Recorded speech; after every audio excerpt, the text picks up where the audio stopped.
MLK 2021. Happy 2021 period.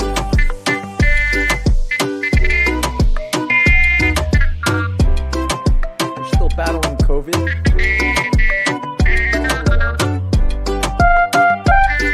A lot of people have the day off today. I technically do. And welcome, good morning, everyone. Wanted to talk about failure today. Why would I talk about failure? Funny thing to talk about. And how do I plan these daily vlogs? Right? It's a little bit like work in a way. Like since I've committed to doing it, right? Maybe I might get lazy and stop if I don't really see any reason to. But on the one hand, I improve my public speaking skills. So, I mean, those could come in handy for anything now and in the future. So it's one of the reasons I kept the daily blog going. Another reason is just, I said I was going to do it, and at least one or more people heard me say I was going to do that. And so to continue the morning vlog, the daily one, I take the weekends off. I mean, if someone really wanted to bet me, I could do it on the weekends too. But hey, got to take a break, right? But there's a handful of reasons, right? And but it clarifies my thoughts. So I'm an introvert, and if you are how you are, you can only attempt to learn how other people perceive things.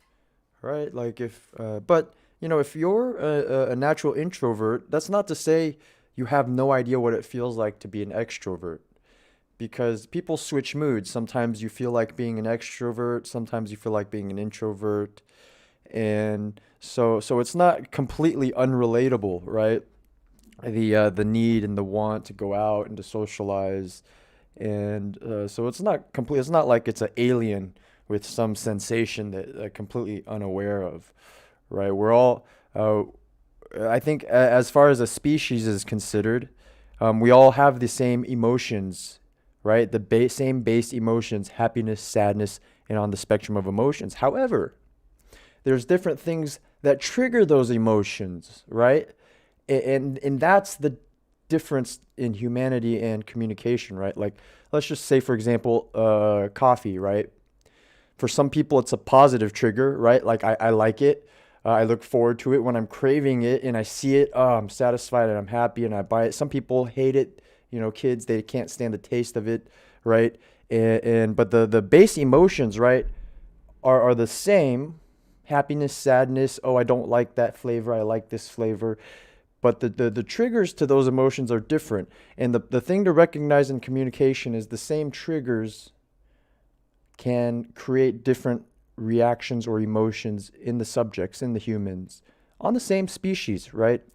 And that's where communication breaks down, right? Like one issue, some people love it, some people hate it. They're experiencing two different emotions, right?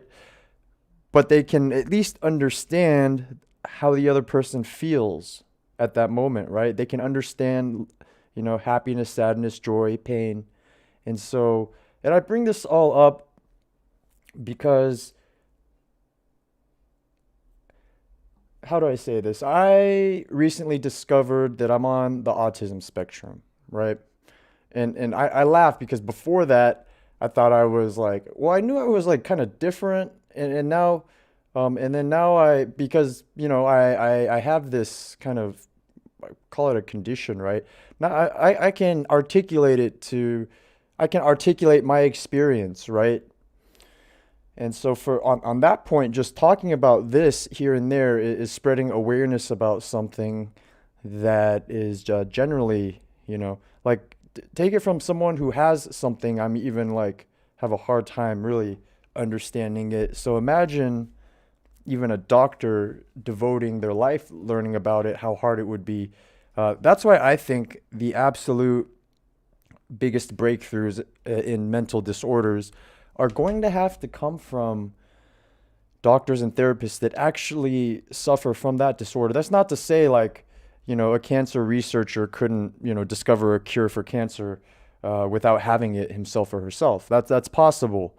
But that's like cancer research, right? But I'm talking about mental health, where how do you actually like explore something and understand it without actually having it, right? Like cancer you can study under a microscope. Oh, this cell eats this cell or whatever, and then we can target it with a laser or medication or chemotherapy and destroy it, right? X-rays. But as far as mental health, right? Like if you're trying to understand depression or bipolar or schizophrenia, right? Like an outsider looking at a schizophrenic, right? Oh, he's got multiple personalities. Or what if there's multiple personalities and there's one master personality that like when they're the master personality, they have all the personalities. But then they switch into the individual ones, each individual one is its own. And we're not a schizophrenic person, so we can only imagine what it's like, right? But how about the actual schizophrenic person? He has his own subjective experience of life. But let's jump back to failure. I don't know why failure came up. I was actually, first started to think about MLK, Martin Luther King, and furthermore, I wanted to. I guess the older I get, the more interested I am in history, right? Because when you're young, you're seeing things for the first time, right? Like if you're in your early to mid 20s, you've only lived through one or two presidential elections that you could have participated in, right? That's when things start becoming important to you. I applaud the teenagers, right? That care about issues in high school before they can even vote, right? Because you can make a difference long before you can vote. But on that point of making a difference, right? Why is MLK celebrated? Why is there a day named after him?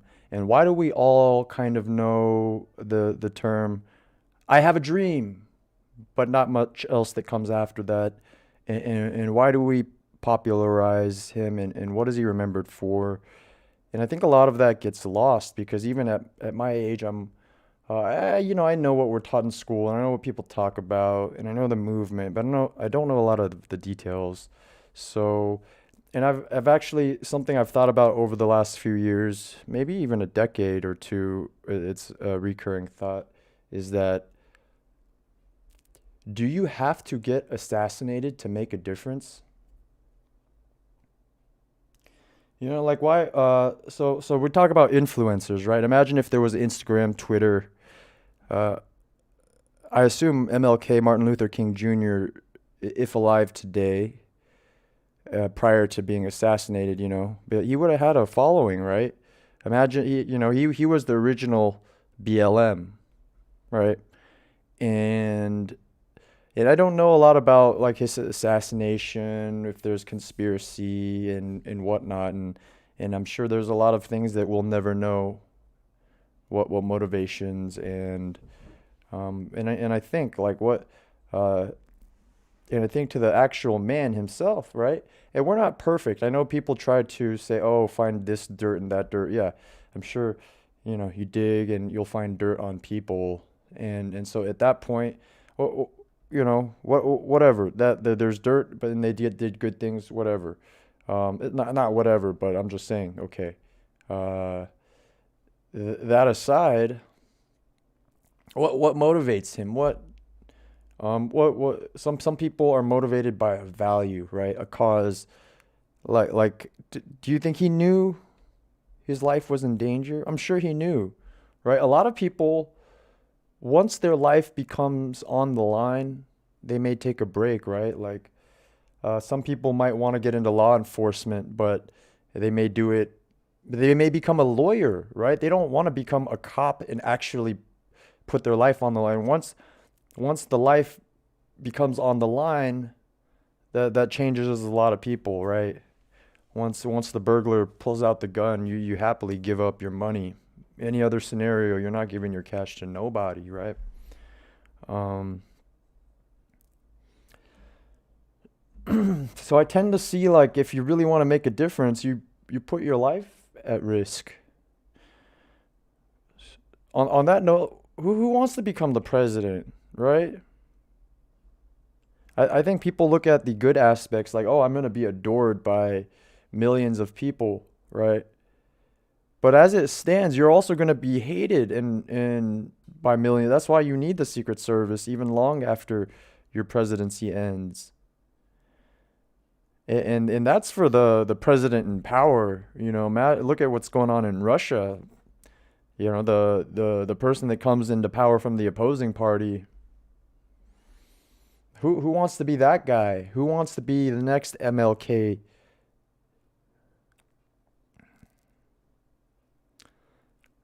Because once you get a lot of influence in the political arena, you also gain a lot of anti. You also get a lot of hate. The opposing party wants to take you down. So there's a and I don't know if this has anything to do with failure. I mean, like if you get assassinated, that's the ultimate failure. There's not much learning from that, but perhaps you can learn from previous martyrs and how to avoid martyrdom. Or if you're willing to accept martyrdom, right? Like maybe you don't want to be assassinated. All right? I mean, not maybe. Who wants to but perhaps you're willing to take that risk at the risk of the greater cause. And on that, I will move into failure, though. I'm thinking about a couple core times that I failed, and, and a lot of times I think we played denial. And denial, and then not that I like. I think a lot of people will first want to say, "Oh, I didn't fail." Like, come on, man, you failed. You know. So there's the denial in that, like, all right, failed, move on, wake up tomorrow, forget about it, right? Cry your eyes out.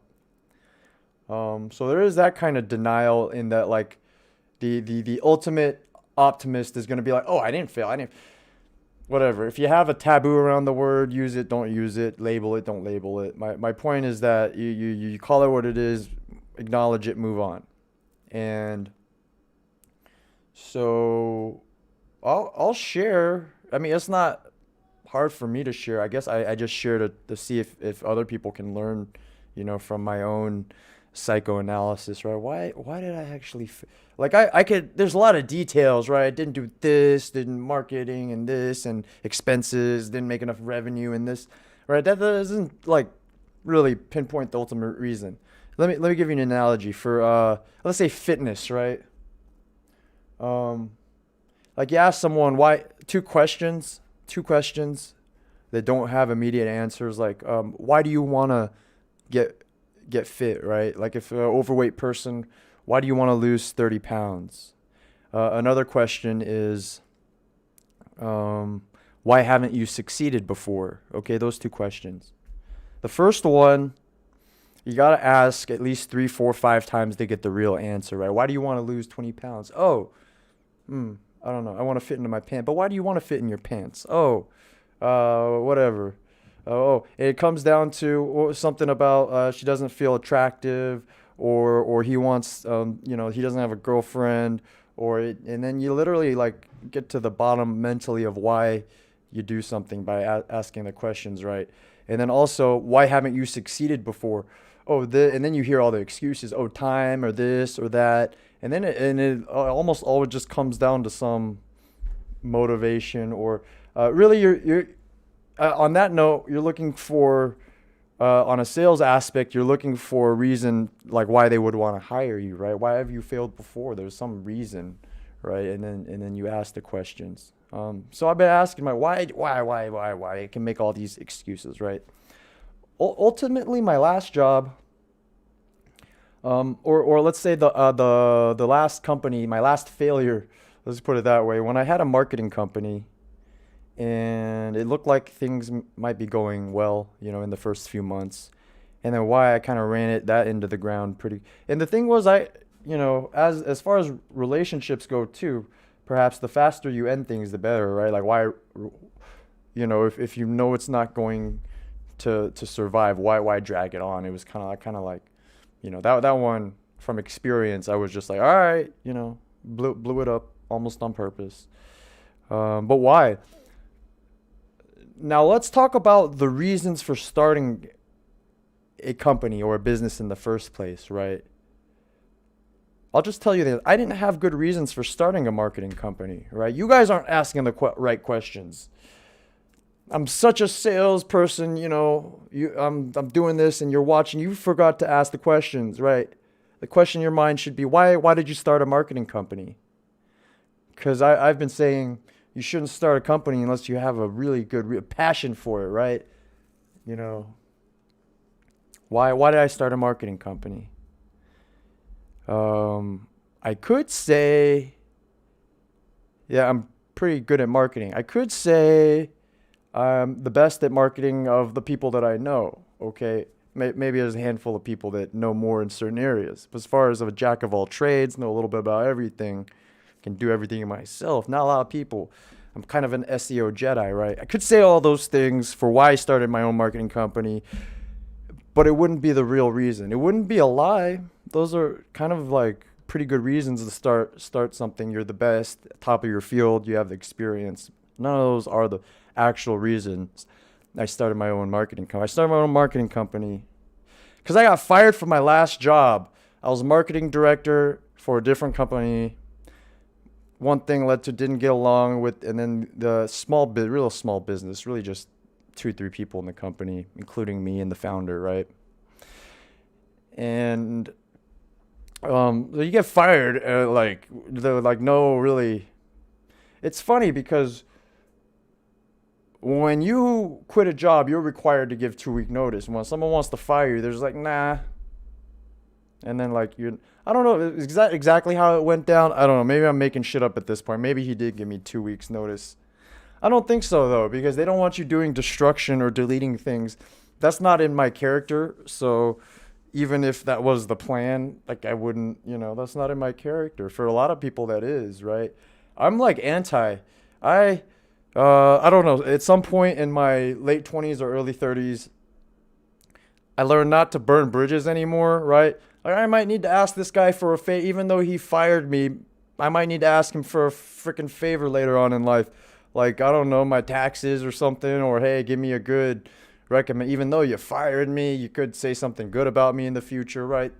A lot of reasons not to destroy things on your way out. Hell, I've been fired from a job and rehired 2-3 years later because whatever the thing that they fired me for, 2-3 years later was not at that point could be overlooked given all my positive qualities. One of those qualities being pretty damn loyal. For example, I left the company, right?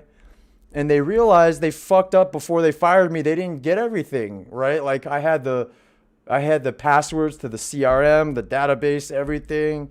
And then they kind of came, tucked tail, hey, Omar, they didn't say this exactly, but it's yeah, we kind of fired you, but we need this stuff.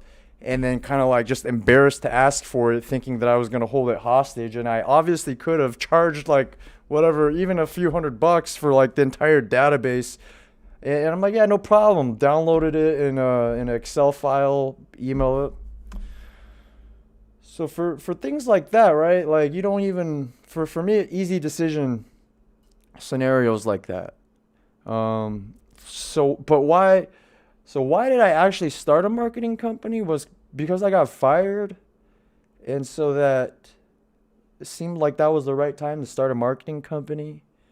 But see, that was for a survival reason, meaning, well, I do not want to go get another job. I'm I don't want to work for another motherfucker. So, and so the driving force behind that was a survival mechanism, meaning I'm then doing everything as fast as possible because I need to make a profit in order to pay my own bills.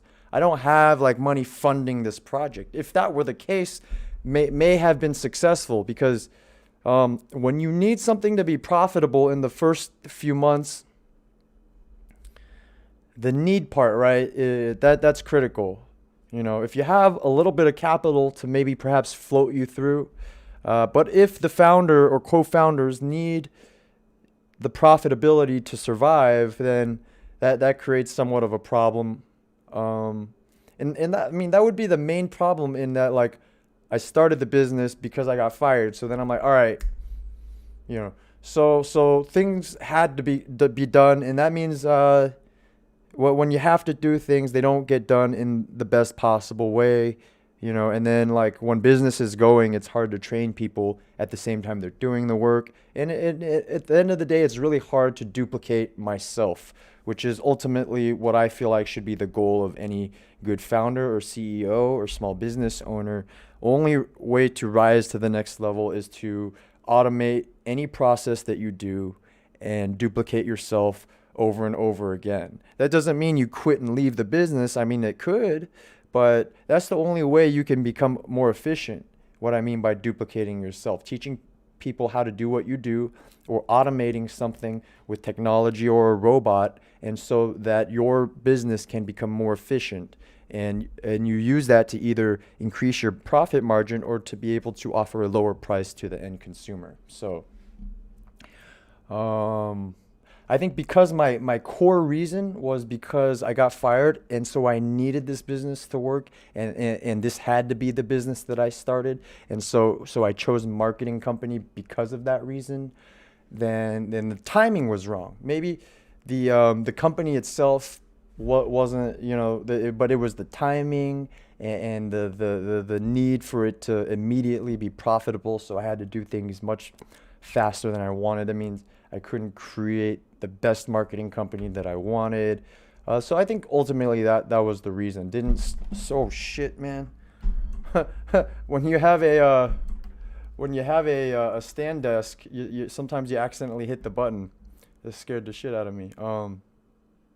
Anyway, so those were the wrong reasons to start. Okay. Um, some of the other wrong reasons, you know, I didn't like my current job, right? So you start. That was previously, right? So I'm thinking about now, the first company I failed. Why did that one fail? Also, the reasons I started that one, Lease Monkey, my real estate leasing company, that one could have been successful actually. And then there were like other reasons, you know, that's the one where I kind of like took a laid back approach, and the employee kind of had a mutiny. But and then there were things I did wrong too. I'm not going to ignore things I did wrong to maybe cause certain people to feel a certain way about me. But at the end of the day, I look at the reasons, you know, why did I lose passion for that business, and why, you know, I can uh, erase away all the details. The reason I started that company, my first one, I was in my late, I think I was at like 26 or 27 years old. And the reason I started that company was because I was unhappy current job at the time, and I had to do something else. So also a survival kind of reason, like, like for me, it didn't matter what the company was. It just so happened I was in real estate, so naturally, you know, I made a company that was real estate related, right? It was easy, but it could have been anything, right? But so I think my reasons still were wrong, right? Like, I'm not saying you can't be successful, right? But my motivating reasons were wrong. A lot of times also, uh, my motivating reasons are other people will tell me that I can't do it, which it's not bad. I know that's actually a pretty good one if you use it in the right way, right? If that can't be your ultimate reason, right? Your ultimate reason to do something cannot be just to prove somebody wrong, right? That can add fuel to the fire, but right, but like if your ultimate mission is bullshit, you don't want to continue on a bullshit mission, right? Because the other people at that point, they might be right. You know, people telling you to give up, maybe you should listen to them at that point, perhaps. Um, and so not being happy with my current job, that's actually not a great reason to start a business. It's good fuel to the fire, right? But ultimately, you got to have more passion than just like not being happy at your current job. So that's like reason number two, right? Um, Another reason I think why I failed is because also wrong reason to start something is I always look at something and say, oh, I can do something better than the competitor, right? Like, oh, I can make a better pizza. Oh, I could do a better legal service. Oh, I could do better personal training, right? But still, my passion's not in it, right? Just because I could do something better doesn't mean that I can survive running a business and everything that comes with it. Maybe, when it comes down to running a business, sometimes it just comes down to delivering lower quality, right? Like if the business owner doesn't want to be in the restaurant, he better be damn sure he's got a great cook and operations and management. Otherwise, the business owner is going to have to be there for things to be run almost perfectly or have some kind of system in place. So that naturally leads me into exploring doing something within marketing, and I'm thinking I'm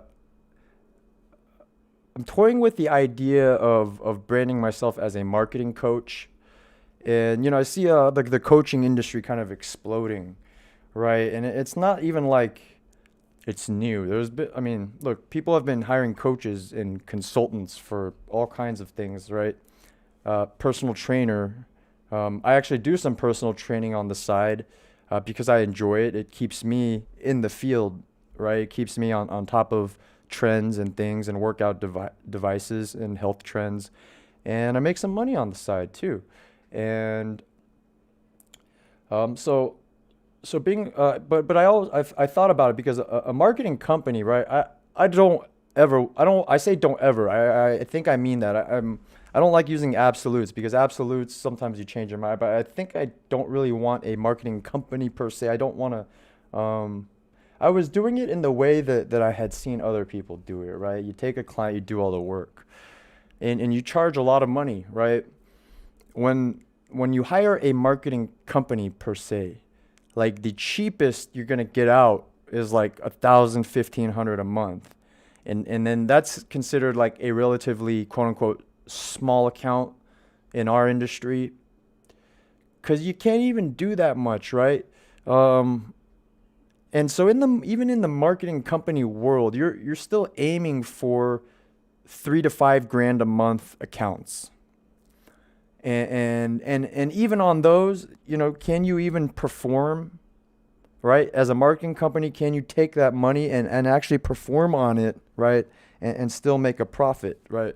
That's why I don't want to be in a market. I don't really like the profit and loss. It gets a bit, for me, the actual marketing part, the processes and the systems, those are easy. But like trying to run a company off doing that for other people, that is a completely different beast. So why I feel like marketing coach is a good idea because comes naturally, right? I mean, I'm asking you, I'm telling you, that marketing comes naturally for me.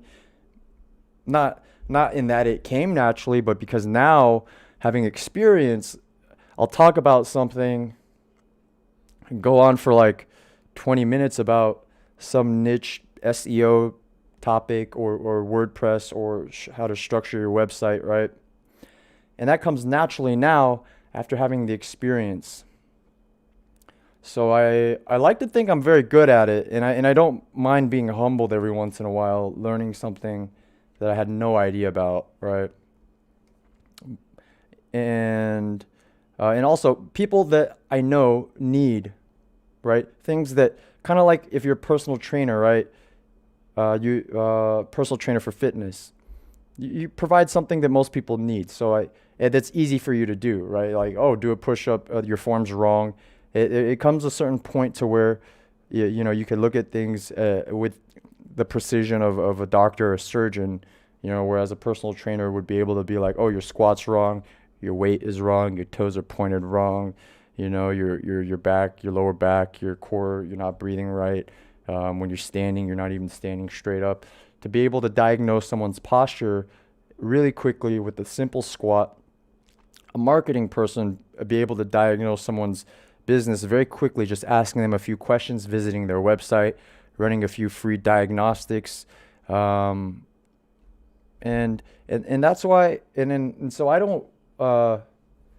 The work is relatively easy in that I can tell you what to do. Like the actual work is hard, and that's on your part. So I can charge a lot less, right? And take up a lot less of both of our time, and give you a blueprint, right? And still earn what I want for my time, and not nearly be committed as much. So that's why I want to be a marketing coach. And it's very similar to personal training. That's why I can mirror the two. Is that like, some single person businesses, right? Like doctors, lawyers, for example, a lot of small business owners that are just sole proprietorships, right? They're doing their own thing, and they don't exactly have the budget to bring on a full-on marketing company or even like a consultant. So I think a coach can come in really quickly, give you a few pointers, give you some things to work on. You meet sporadically, but consistently, even if it's like once a month, once a week, once every other week, and they tell you the things that you should be doing, and they tell you the things that you're doing that you shouldn't be doing. Don't waste your time on doing these things, and kind of refocus you. And so that's why I think marketing. I mean, yeah, I think the easy thing is just call yourself a consultant. But I think consultant encapsulates a different kind of too much of a contractual, right? Like a marketing coach is putting a new spin on it, like not a new spin. I mean, people probably used that term before, but it's more accurate because the coach is more like someone who's more invested in your success, right? Not just because you're paying them, right? But because they're doing this for a reason outside of money, right? You could be making money doing other things. The coach really wants to pass down some shit that only he knows to other people. So it's the coach. And yeah, and I feel like I can, and there's things that I can give away for free too. And that's what's great about doing videos and this and that, I give away a lot for free, and then I'll just charge for my time, one-on-one. But as far as I'll give away my book for free, make some like YouTube videos for free. But I'm also gonna make private YouTube videos, and then just give those to the group of people that subscribe to me or are my quote unquote clients or whatever. Because sometimes I'm showing like things like I don't know if I want this in the public sphere, so there's like more. And then these won't like be, I won't be as worried about editing it down, and then I'll be able to answer direct questions, via videos and things. So, the good things is that like being a coach, you're still running your own business. I wouldn't have a boss. I'm still doing what I want to do, actually, so it wasn't like, I always thought like I hated marketing for a long time. I hate marketing, and it's not really like I hate marketing per se. It's just I hate not doing what I want to do, and it's hard to pinpoint exactly what that is. So if I can still do what I want to do, I still like doing marketing. If I get to do it in my way, if I'm marketing my own marketing coach business, right? And ultimately, and I still get to help people, right? So I'm marrying like my best professional skill and still being able to help people. And sometimes those two things are hard to do.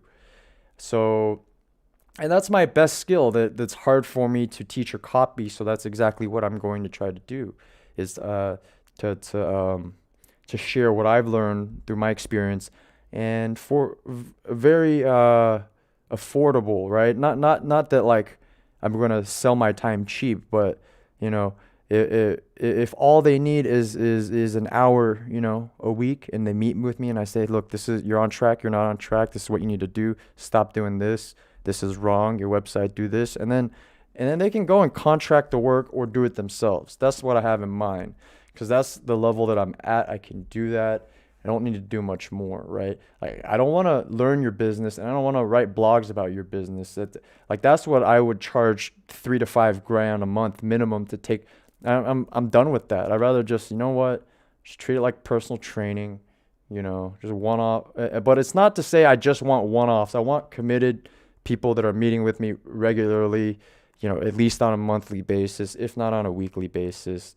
But it's gonna be geared towards like startup people, and that's because I have people starting businesses in my own circle, right? New doctors, lawyers, hustlers, startup people, and I'm fine actually helping people for free, right?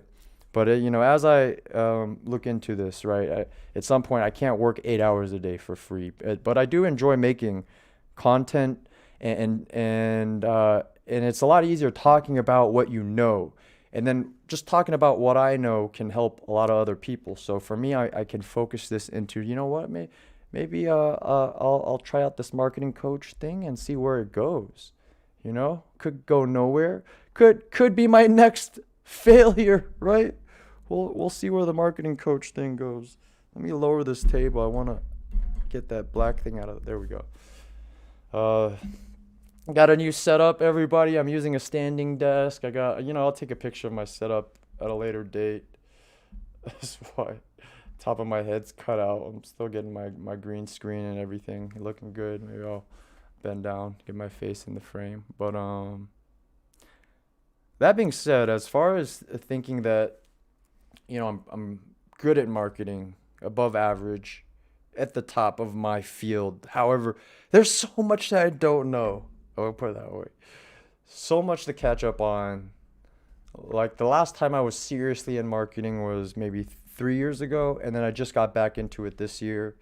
And so it's catching up on some new, and the same thing, not a lot has changed, right?